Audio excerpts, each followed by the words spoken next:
कुंडली पाहत असताना बऱ्याचदा काही लोकांच्या मनामध्ये प्रश्न असतात की सर, आमच्या पत्रिकेमध्ये काय दोष आहे का, काही शांती करायची गरज आहे काय, काही प्रॉब्लेम आहेत का.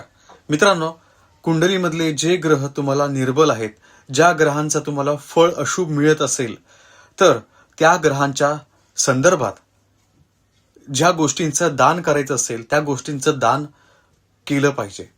त्या ग्रहांच्या संदर्भात रत्न धारण करू नये, त्यामुळेच तुमचा त्रास वाढू शकतो.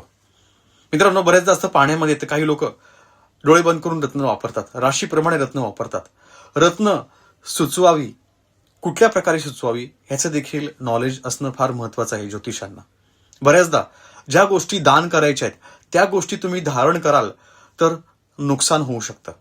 मित्रांनो, म्हणून कुठल्या गोष्टीचं दान करावं, कुठलं रत्न धारण करावं आणि कोणती उपासना करून त्या ग्रहांचा प्रभाव वाढवावा, आपल्या उपासनेने बरेचसे अशुभ ग्रह देखील शुभ फळ देतात.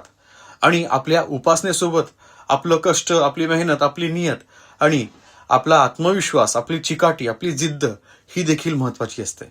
म्हणूनच फक्त उपाय करून होत नाही. उपायांच्या सोबत उपासना आणि आपलं दान जे त्या ग्रहांच्या संदर्भात, हे नक्कीच खूप फलदायी ठरतं, खूप महत्वाचं ठरतं. व्हिडिओ लाईक करा, शेअर करा, स्वामी समर्थ कमेंट